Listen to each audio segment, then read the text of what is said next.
আপনি 12 ফেব্রুয়ারি পর দেখবেন জামাতের রূপ অথবা তারেক রহমানের রূপ। আমি তো বলছি যে যদি 12 ফেব্রুয়ারি নির্বাচন হয়, 12 ফেব্রুয়ারি রাতের বেলা ইউনূস সাহেবকে গৃহবন্দী করে ফেলা হবে, ওনার সমস্ত অ্যাডভাইজারদেরকে গৃহবন্দী করা হবে, ওনাদের ভ্রমণের উপরে নিষেধাজ্ঞা দিয়ে দেওয়া হবে। এটা মোহাম্মদ ইউনূস জানেন।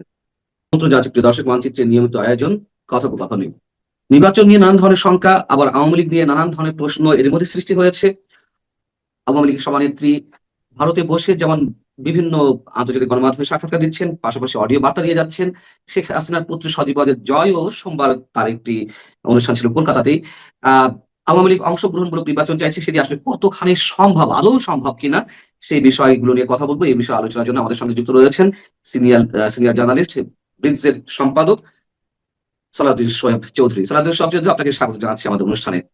ধন্যবাদ। আহ আপনি নিয়মিত লেখালেখি করছেন এবং গভীরভাবে সবকিছু পর্যবেক্ষণ করছেন, এটা আমরা সবাই জানি। আপনার কাছে আমার প্রশ্ন, যে আওয়ামী লীগ যে বলছে যে ইনক্লুসিভ নির্বাচন হতে হবে এবং সেই নির্বাচনে আওয়ামী লীগ অংশগ্রহণ করতে চায়, যদিও আওয়ামী লীগ এই নির্বাচন প্রতিহত ঘোষণা দেয়নি, আসলে তারা কোন অবস্থানে আছে, কি করতে চাইছে, কোন নির্বাচনে আশায় আছে? অনেক অনেক ধন্যবাদ। আজকে কিন্তু ক্যানাডিয়ান হাই কমিশন একটা বিবৃতি দিয়েছে যে তারা নির্বাচন প্রতিনিধি পাঠাবে, নির্বাচন পর্যবেক্ষক পাঠাবে, এবং এখানে আবার তারা ওই ইনক্লুসিভ শব্দটা ব্যবহার করেছে আজকেই। Hmm hmm free, hmm. Fair and inclusive. Inclusive, right, আমিও দেখেছি আপনি বলার পর। হ্যাঁ। কিন্তু আজকে ফেব্রুয়ারির 2 তারিখ, নির্বাচনের 10 দিন আসলে। তো এই সময় ইনক্লুসিভ বলতে যদি বোঝানো হয় যে বাংলাদেশের লোকেরা ভোট দিবে, তাহলে তো এক কথা। আর ইনক্লুসিভ মানে যদি হয় আরো যে 40 ভাগের বেশি ভোট এখন অনুপস্থিত বাজারে, নির্বাচন থেকে ওটাকে আনা, তাহলে এটার জন্য তো একটা এক্সট্রা অর্ডিনারি সিচুয়েশন ক্রিয়েট হতে হবে। জি। এক্সট্রা অর্ডিনারি সিচুয়েশন ক্রিয়েট হলে এই নির্বাচনটা স্থগিত হতে হবে। নির্বাচনটা স্থগিত হলে তারপরে নতুন আরেকটা নির্বাচনের তারিখ ঘোষণা হলেই এটা সম্ভব। কাজেই ইনক্লুসিভ ইলেকশন ছাড়া বাংলাদেশে আহ, যদি কোনো সরকার আসে এবং টিকতে চায়, তাহলে তাকে আওয়ামী লীগের চাইতে অনেক বেশি ক্রুয়াল হতে হবে, ব্রুটাল হতে হবে, অথরিটেরিয়ান হতে হবে। আপনার আমার বাক স্বাধীনতা কেড়ে নিতে হবে, আপনাকে আমাকে জেলে পাঠাইতে হবে, গুম খুন শুরু করতে হবে, এই কি কি সব ঘর আছে এইগুলো ঘর চালু করতে হবে। মানে আওয়ামী লীগ যা যা করছিল তার 4 গুণ বেশি।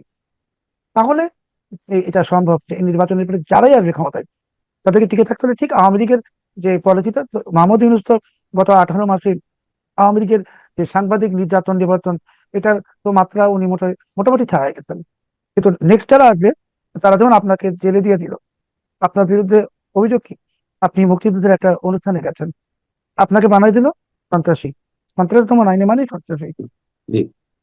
এখন এই আনিস আলমগীর সাহেবকে দিয়ে দিতে সন্ত্রাসী, সাথে দুর্নীতিবাদ।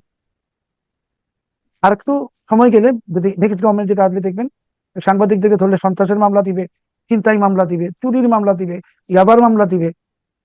তো এই একটা ক্রুয়েল অটোক্রেসি আসবে এই 12ই ফেব্রুয়ারি নির্বাচন যদি অনুষ্ঠিত হয় জি। এবং সেটা আপনি ইনক্লুসিভ না যদি হয়। বলছেন কেন, আপনি যদি বলছেন কেন, আপনার মাঝেও কি এখনো বেশ খানিকটা সন্দেহ রয়েছে যে নির্বাচন না হওয়ার সম্ভাবনা রয়েছে? নির্বাচনের বিষয়টা তো মোহাম্মদ ইউনূসের হাতে। মোহাম্মদ ইউনূস তো ক্ষমতা ছাড়বেন না। উনি গ্রামীণ ব্যাংকের একটা এমডির পদেই ছাড়তে চান নাই। আর এত একটা জমিদারি পাওয়া গেছেন, মানে একটা দেশের মালিক উনি, যা ইচ্ছা করতেছেন, প্রচুর ইনকাম করতেছেন। মানে উনি তার মানে সাধু সন্ন্যাসী লোক না, ওনার সম্পর্কে আমি অনেক কিছু জানি। তো উনি তো যা করা তাই করতেছেন, লুট করতেছেন দেশটাকে, বিদেশিদের হাতে সবকিছু তুলে দিচ্ছেন।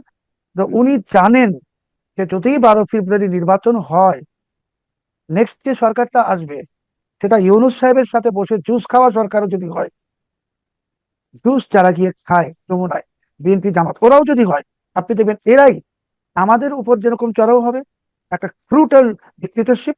ওরা ইউনূস সাহেব সহ ওনার সমস্ত অ্যাডভাইজারকে অ্যারেস্ট করে ফেলবে। কারণ দেশটা তো ওদের চালাইতে হবে।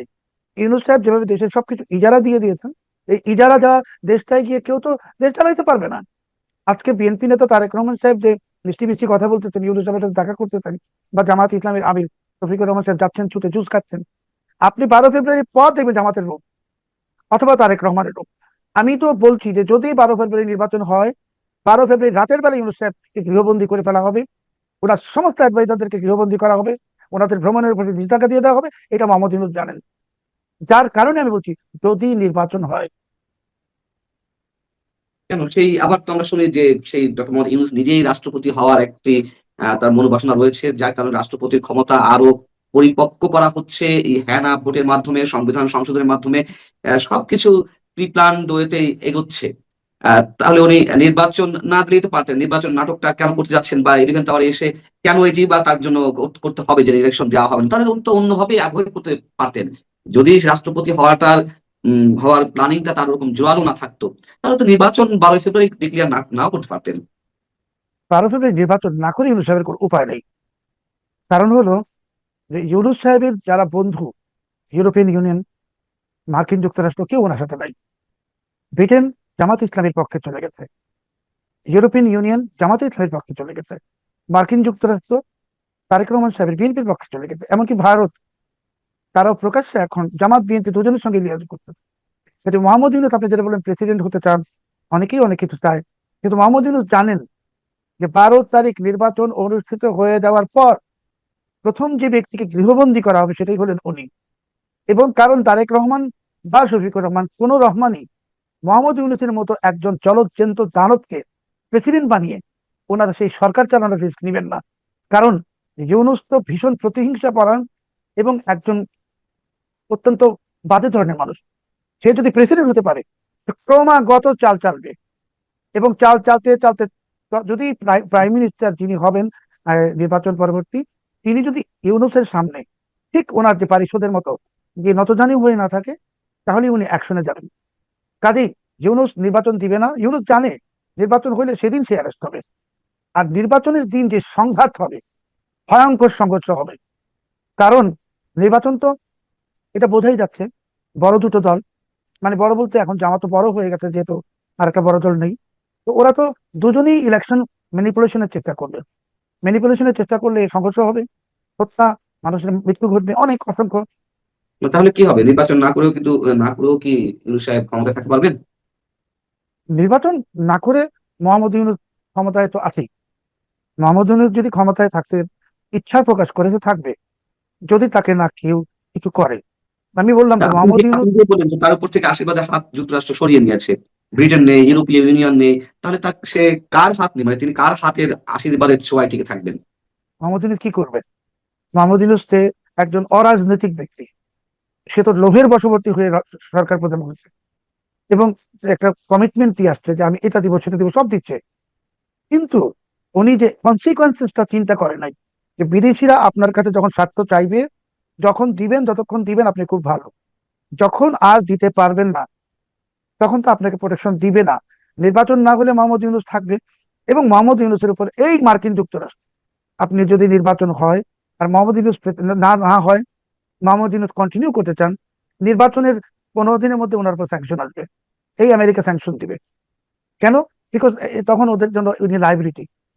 ওরা তো যা চুক্তি নিয়ে নিছে, তো চুক্তি যে আপনি দিয়েছেন চিটাগাঙ্গে বন্দর দিল, পোর্ট দিচ্ছে, হ্যাঁ, ম্যানেজমেন্ট ডিপি ওয়ার্ল্ডকে, আপনি দেখতেছেন সেখানে আন্দোলন চলতেছে। তো হুম। সারা দেশের সব সম্পদ নিয়ে যান, বাঙালি যদি মাঠে নেমে যায় আন্দোলনে, তো আপনি সম্পদ ভোগ করবেন কি করে? ইউনূস তো আপনাদের হাতে দলিল ধরে দিতে, কিন্তু ওই সম্পদের পজিশন তো বুঝাই দিচ্ছে না, পজিশন তো আপনাদের বুঝে দিতে হবে।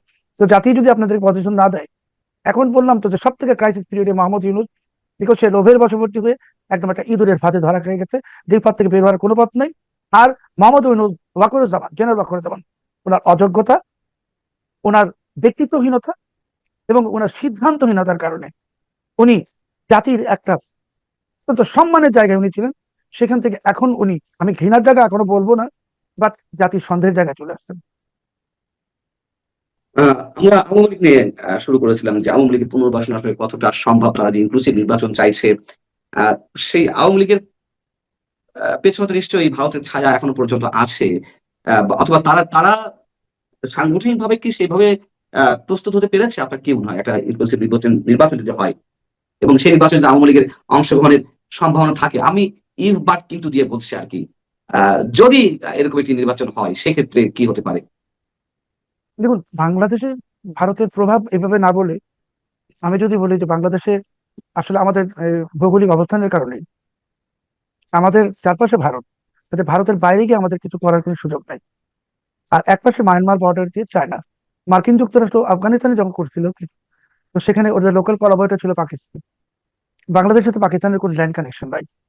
পাকিস্তানিরা পলিটিক্যাল ইসলামকে ফলো করে, বাঙালি সুফি ইসলাম ফলো করে, দুটো ভার্সন। তার মানে জামাত ইসলামী যে ইসলাম সেটা পাকিস্তান ফলো করে, বাঙালি জাতি কিন্তু পলিটিক্যাল ইসলাম ফলো করে না। সেই ক্ষেত্রে ভারতের ইনফ্লুয়েন্স থাকবেই, সেটা যেই দলই হোক। আপনি যত দল, এই জামাত ইসলামী, শফিকুর রহমান সাহেব যদি ওনারাও ক্ষমতায় আছে, দেখবেন ওনারা সপ্তাহে 3 দিন ভারত যাবে, দিল্লি যাবে, কারণ এছাড়া কোনো উপায় নেই। যেটা ইউনুস বোঝে নাই, কারণ ইউনুস পলিটিক্যাল পার্সন না, এই জন্য ইউনুস এই বিপদে পড়ে গেছে। সেকেন্ডলি আওয়ামী লীগের আসলে ফেরার কোনো, আমি দেখি না কোনো কারণ, সম্ভাবনা, ইঙ্গিত কিছুই নাই। কারণ আমি যতটুকু জানি শেখ হাসিনা রাজনীতিক অপশন নিয়ে নিয়েছেন এবং উনি আর রাজনীতি করবেন না। এখন উনি ওনার পুত্রকে রাজনীতির যে বৈঠা দলের, সেটা তুলে দিয়েছেন এমন এক ক্রাইসিস পিরিয়ডে, যখন দলের চরম এক দুর্যোগ এখান থেকে তুলে আনার জন্য আসলে একজন শেখ হাসিনার মতো লিডার দরকার ছিল, সেটা উনি করেননি। দেখেন বিএনপির দুর্যোগ মুহূর্তে বেগম খালেদা জিয়া, উনি অসুস্থ অবস্থাতেও কিন্তু দলের নেতৃত্বটা ধরে রাখতেন। এমনকি উনি যে এই পৃথিবী থেকে চলে যাওয়ার দিনটা পর্যন্ত উনি কিন্তু বিএনপির চেয়ারপারসন হিসেবেই গেছেন, গেছেন বলেই আজকে বিএনপি এই জায়গায় আসতে পারছে এত বছর পর। শেখ হাসিনা যেহেতু রাজনীতি থেকে বিদায় নিয়েছেন অলরেডি, এবং সচিবাদের জয় দলের কি ফ্যাক্টর সভাপতি এখন, এবং এখানে নতুন সাধারণ সম্পাদকও নির্বাচিত হয়ে গেছে, নির্ধারিত হয়ে গেছে, সবকিছুই চেঞ্জ হয়ে গেছে। সাধারণ সম্পাদক নির্বাচিত হয়েছে, সজীব জয় নেতৃত্বে আসছে, নীতি মোটামুটি অনেকেই পরিষ্কার হয়ে গেছেন। তার যে ইন্টারভিউ আল জাজিরার কাছে কিংবা বিভিন্ন জায়গায় তিনি কথা বলছেন, কলকাতাতেও একটি অনুষ্ঠান রয়েছে তার। কিন্তু আপনি বলছেন সাধারণ সম্পাদক নির্বাচিত হয়ে গেছেন, ওই পদটার দিকেই মানুষের চোখ বেশি এখনো পর্যন্ত। সজীব জয় কিংবা সাইম ওয়াজেদ পুতুল নেতৃত্বে আসবেন, এটা মানুষ ধরে নিয়েছেন বা ড্যাম শিওর হয়ে গেছে। কিন্তু আপনি বলছেন সাধারণ সম্পাদক নির্বাচিত হয়ে গেছেন, আসলে বিষয়টা কি? আমি বলেছি নির্ধারিত সাধারণ নির্ধারিত, আচ্ছা সম্পাদক নির্ধারিত, নির্ধারিত। হয়ে গেছে। সেই সেই সেই নির্ধারিত ব্যক্তিটা কে, মানে আমরা কি জানতে পারি কিনা, আপনি যতটুকু জানেন সেখান থেকে? শেখ হাসিনা ওনার কৈশোর থেকে রাজনীতি করেছেন বাংলাদেশে, তো শেখ হাসিনার কাছে রাজনীতিবিদদের ভ্যালু আছে। সজীবদের জয় কিন্তু বাংলাদেশে থাকে নাই, সে বড় হয়েছে বিদেশে। তার কাছে আপনার আমার মতো বাঙালি যারা ইংরেজি কম জানি, আমরা সবাই মূর্খ। তো তার কাছে ওবায়দুল কাদেরও মূর্খ, তার কাছে জাহাঙ্গীর কবির নানকও মূর্খ, সবাই মূর্খ। তো সে একজন শিক্ষিত, তার বন্ধু শিক্ষিত, যে ইংরেজি জানে, এবং যে অতীতে যখন আওয়ামী লীগ ক্ষমতায় ছিল তখন পৃথিবীর বিভিন্ন পত্রিকায়, বাংলাদেশের পত্রিকায় এই মিথ্যা ভুয়া নাম দিয়ে আর্টিকেল তুলতে পারছে, তুলে আবার আওয়ামী লীগকে বিব্রত করছে। এখনো সেটা হচ্ছে। সজীবাদিত জয় এই 7 দিন আগে তার ফেসবুকে একটা আমেরিকান পত্রিকায় আওয়ামী লীগের নিউজ এসেছে, সেটা সে শেয়ার করেছে, এবং আমি ব্রিজে আমরা সেটা ইনভেস্টিগেট করে দেখলাম যে ওই পত্রিকাটাতে ওইটাই একটা আর্টিকেল, আর বাকি সবই হলো ভুয়া জিনিস, মিনিংলেস। এমনকি যে ঠিকানাটা ওই পত্রিকার ওইটাও ভুয়া। তো এই কাজগুলো যারা করে তারা সচিবাদের জয়ের কাছে খুব স্মার্ট, খুব ডাইনামিক, ইংরেজি জানে তো। তো ইংরেজি জানলে তো আসলে রাজনীতি বাংলাদেশে করতে পারবেন না। রাহুল গান্ধীও তো ভালো ইংরেজি জানে, রাহুল গান্ধী কি ভারতে রাজনীতি করতে পারতেছেন? পারতেছেন না।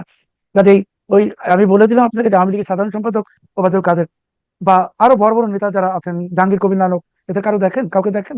দেখেন না তো। আসতেছে তো যারা, ওরা কারা? এবং এই যারা আসছে 2 দিন দিল্লিতে, তাদের মধ্যেই কেউ একজন আওয়ামী লীগের সাধারণ সম্পাদক নির্ধারিত। মানে আপনি তো বলতে চাচ্ছেন আওয়ামী লীগকে যারা ভুল পথে পরিচালিত করছে বা যথেষ্ট বিতর্কের সৃষ্টি করেছে, এবং একই সঙ্গে যারা হাইব্রিড প্রণালীর, এদের মধ্য থেকে যথেষ্ট বিতর্কিত কোনো ব্যক্তি সাধারণ সম্পাদক পদে আসতে চাইছেন, এবং সে মানে সজীব জয়ের ইচ্ছা অনুযায়ী। আসতে চাইছেন মানে কি, সজীবদের জয় তাদের দ্বারাই প্রভাবিত। সজীবদের জয়ের মধ্যে আর শেখ হাসিনার মধ্যে যে বড় একটা পার্থক্য, শেখ হাসিনার মধ্যে ব্যক্তিত্ব আছে, প্রচন্ড ব্যক্তিত্ব আছে। সজীবাদের জয় ভয়ঙ্কর ভাবে প্রভাবিত ওই সমস্ত লোক দ্বারা, যাদেরকে আমরা বলি যে মানে ইউজলেস ফোর্সেস। এবং ওদের কারণেই আপনি দেখবেন যে এই আওয়ামী লীগ আর ফিরতে পারবে না। আওয়ামী লীগ শেখ হাসিনা, আপনি বলছেন তার মধ্যে ব্যক্তিত্ব আছে বা তার মধ্যে অন্তত রাজনৈতিক দূরদর্শিতা আছে, পরবর্তীতে এসে যতই বিতর্কের সৃষ্টি করুক না কেন, অবশ্যই তিনি দীর্ঘদিন, কয়েক যুগ তিনি আওয়ামী লীগের নেতৃত্ব দিয়েছেন। তিনি কেন এরকম একটি অবিবেচনা প্রসূত সিদ্ধান্ত নেবেন যদি কোনো বিতর্কিত হাইব্রিড প্রণালীর কোনো ব্যক্তি আওয়ামী লীগের সাধারণ সম্পাদক পদে নির্ধারণ হয়ে থাকেন, এবং সজীব জয়ের ইচ্ছা অনুযায়ী? কিন্তু শেখ হাসিনা কেন সেটি ঘটতে দিবেন? আমি তো আবার আবার একটা পিছনে যাইতে হবে যে বেগম খালেদা জিয়া তো সাজা ভোগ করছেন, হ্যাঁ, এই দেশে জেলে থাকছেন, তারপরেও তো তিনি দলের নেতৃত্ব ছেড়ে দেন নাই। শেখ হাসিনা আসলে উনি 15 বছর দেশ শাসন করছেন। ওনার মধ্যেও তো এক ধরনের মানে আমি যদি বলি ওভার কনফিডেন্স, অ্যারোগেন্স সৃষ্টি হয়েছিল। এগুলো তো আমরা দেখছি ওনার শাসন আমলে। উনি মানে এই সংবাদ সম্মেলনের নামে গোপাল ভাঁড়ের আশ্রয় বসাতেন, এগুলো তো আমরা জানি। তো শেখ হাসিনাও বুঝছেন ওনার ক্যালকুলেশনে যে ওনার পক্ষে আর রাজনীতিতে রিটার্ন করা সম্ভব না। ওনার আওয়ামী পক্ষে লীগ তো সম্ভব না, কিন্তু কিন্তু ওনার তো একটা দায়িত্ব রয়েছে, গুরু দায়িত্ব, যে এরকম একটি প্রাচীন দল যেন সঠিক নেতৃত্বে পরিচালিত হয়, আবার পুনর্বাসিত হতে পারে স্বমহিম। সেখানে তিনি এরকম একটি সিদ্ধান্ত নেবেন কেন? যদি হাইব্রিড টাইপের কেউ নেতৃত্ব আহ, দেওয়ার জন্য নির্ধারিত হয়ে থাকে, সেটি কেন শেখ হাসিনা মেনে নিচ্ছেন? একটা প্রবাদ আছে, বিনাশকালে বিপরীত বুদ্ধি। শেখ হাসিনার মাথাতেই ছিল না যে শেখ হাসিনারও এই বাংলাদেশে ফাঁসি হইতে পারে। শেখ হাসিনার মাথাতেই ছিল না যে এই বাংলাদেশেও শেখ হাসিনার পরিবারের সবার সাজা হইতে পারে। কাজে এটা তো হয়ে গেছে। আর আপনি যদি এটাকে বলেন যে শেখ হাসিনা কি এই সাজা, এই বিচার প্রক্রিয়া এগুলোকে কি আন্তর্জাতিক ভাবে কিছু করতে পারছেন? পারেন নাই, কিছুই করতে পারেন নাই। কেন পারেন নাই? বিকজ ওনার সেই লোকবল নাই, কিছুই নাই। ওনার সাথে আছে একদল চাটুকার এখনো, যারা ওনাকে ক্রমাগত ভুল বুদ্ধি দিয়ে দিয়ে দিয়ে দিয়ে নিচের দিকে নামাচ্ছে। এই চাটুকারদের প্রভাবের কারণে উনি নিরুৎসাহিত হয়ে গেছেন। এবং আমি যতটুকু জানি যে এখন আওয়ামী লীগের কোনো নেতা শেখ হাসিনার কথা শোনান না। কেন, আমরা তো মাঝে বেশ কয়েকজনের মুখ, চেনা মুখ দেখছি, যারা ঝাঁপিয়ে পড়ছে, অনেক কিছু করার চেষ্টা করছে শেখ হাসিনার নির্দেশ অনুযায়ী সবকিছু হচ্ছে। শেখ হাসিনা আন্তর্জাতিক মিডিয়াতে বক্তৃতা, মানে ইন্টারভিউ দিচ্ছে। তিনি নিয়মিত অনলাইন প্ল্যাটফর্মে তিনি বক্তব্য দিচ্ছেন নেতা কর্মীদের উদ্দেশ্যে। তাহলে এত কিছুর মাঝে কেন উনি একেবারে ডিসঅ্যাপয়েন্টেড হয়ে পড়লেন? ওই যে বললাম যে উনি আর আশার আলো দেখছেন না। কারণ একই ওনার মৃত্যুদণ্ড হয়ে গেছে। উনি তো রাজনীতি এখন করতে চাইলেও করতে পারবেন না। ওনার যে বন্ধু ছিল বিদেশি ভারত, সহজ ভাষায় ভারত এখন আর আওয়ামী লীগের এই খাতাতেই সব ডিম রাখে নাই। সেই ডিমগুলো সরাই দিতে বিএনপিতে রাখছে, জামাতেও রাখছে। কারণ ভারতের এখন এই বাংলাদেশের সঙ্গে সম্পর্ক রাখতে হবে। একজন শেখ হাসিনার জন্য ভারত বাংলাদেশের সঙ্গে সম্পর্ক নষ্ট করবে না। এই জন্য শেখ হাসিনা ফ্রাস্ট্রেটেড। এবং আমি তো আপনাকে বলছি যে এটা আমি দায়িত্ব নিয়ে বলতেছি, শেখ হাসিনা রাজনীতি থেকে সরে গেছেন। উনি অলরেডি সরে গেছেন। এখন যদি কিছু শুনেন শেখ হাসিনার বরাত দিয়ে, যদি বলেন ইন্টারভিউ আসছে, ওটা উনি লিখবে না, আরেকজন লিখবে, শেখ হাসিনার নামে ছাপা হবে। বা ওই যদি অডিও কথোপকথন শোনেন, ওটা আগের কোনো কিছু রেকর্ড করে এখন চালাবে। কিন্তু শেখ হাসিনা বাংলাদেশের রাজনীতি থেকে বিদায় নিয়ে নিতেন। এটাই হলো মানে বিদায় একেবারে নিবেন এটা স্বাভাবিক কথা, সেটি সজীবদের জয়ও ইঙ্গিত দিয়েছেন আল জাজিরাতে। কিন্তু তিনি কি already retired from politics? Retreated. Retire তো অনেক ভালো শব্দ, সম্মানজনক। রিট্রিটেড। এবং আপনি আচ্ছা। দেখেন সজীবাদের জয় যে বক্তব্যটা দিছে, ইন্টারভিউটা দিয়েছেন আল জাজিরাকে, আপনি তো খুব লক্ষ্য করেন ভালো করে। আমরা তো আসলে একটা সমাজে বসবাস করি, আমরা বাঙালি। তো উনি যখন বলছেন একটা শব্দ, ওনার মা বুড়ো হয়ে গেছে, শি ইজ ওল্ড। এই যে শি ইজ ওল্ড, এই শব্দটা ওনার মাথায় কেউ দিয়েছে, যেটা আমাদের সমাজ গ্রহণ করে না। আমরা কিন্তু মা বাবা বা মুরব্বীদেরকে এই ভাষায় কথা বলি না, ও বুড়ো হয়ে গেছে। আমরা বয়স হয়ে গেছে বলি হয়তো, বুড়ো হয়েছে বলি না। তো সজীবাদের জয়কে পরিচালনা যারা করতেছে, তারা তার মাথার মধ্যে দিতে তোমার মা বুড়ো হয়ে গেছে, সে ইউজলেস। সজীবাদের জয়ের কাছে তার মা এখন ইউজলেস। তার মানে, তাহলে যে প্রশ্নটি আপনাকে করেছিলাম, যে অংশগ্রহণমূলক নির্বাচন যদি হওয়ার সম্ভাবনা দেখাও দেয় কখনো, তাহলে সেই নির্বাচনের জন্য আওয়ামী লীগ প্রস্তুত নয়। একেবারেই না। অংশগ্রহণ নির্বাচন যখন হবে, অংশগ্রহণমূলক নির্বাচনই হবে। আমি আবার বলছি, ভারত হতে নির্বাচন হইতেও পারে, না হতে পারে, না হওয়ার সম্ভাবনা অনেক বেশি। বাট অংশগ্রহণমূলক নির্বাচন অনেক পরে হবে। এবং পৃথিবীর কোনো গ্যাপই মানে ফাঁকা, মানে যে জায়গাটা, গ্যাপটা চিরদিন থাকে না। আওয়ামী লীগের অবর্তমানে নতুন কিছু আসবে। এই দেশের মাটিতে তো আমরা দেখি মুসলিম লীগ ছিল এক সময়, সেটা বিলুপ্ত হয়ে গেছে। আওয়ামী লীগ আসলে এখন বিলুপ্তির পথে। সজীবদের জয় নেতৃত্বে আওয়ামী লীগের ঘুরে দাঁড়ানোর আর সামান্যতম কোনো সম্ভাবনা নাই। থাকতো যদি শেখ হাসিনা ওই সেটার গার্জিয়ান হিসেবে দায়িত্ব পালন করতেন, যেমন বেগম খালেদা জিয়া ছিলেন চেয়ারম্যান, তারেক রহমান সাহেব এটা এগিয়ে নিয়ে আসেন দলটাকে। যেহেতু শেখ হাসিনার অনুপস্থিতিতে প্রতিবাদের জয় নেতৃত্ব এবং এই সমস্ত হাইব্রিড লোকজন, এই দল শেষ। শেখ হাসিনা আওয়ামী লীগের আসলে অস্তিত্ব টিকিয়ে রাখার এই মুহূর্তে যেহেতু ক্রাইসিস পিরিয়ড, উনি ক্রাইসিস ওভারকাম করে যদি কিছু সিদ্ধান্ত নিতেন, সেটা অন্য জিনিস ছিল। যেহেতু উনি ক্রাইসিসের সময় রিট্রিট করেছেন, রিটায়ার না, পিছু হতে, যে নেতা বা নেত্রী পিছু হতে যায় দলের আপনি ক্রাইসিস নিশ্চিত পিরিয়ডে, সিদ্ধান্ত নিয়ে নিয়েছেন আর রাজনীতিতে ইনভলভ উনি আর থাকবেন উনি না? আর উনি উনি উনি আর রাজনীতিতে নাই। সিদ্ধান্ত নিয়ে নিতেন, উনি আর নাই। শেখ হাসিনা আওয়ামী লীগের রাজনীতিতে নেই। এটা আমি দায়িত্ব নিয়ে বলছি। অনেক অনেক ধন্যবাদ সালাউদ্দিন চৌধুরী, আপনাকে আমাদেরকে সময় দেওয়ার জন্য। ভালো থাকুন আপনি, দর্শক আপনারা ভালো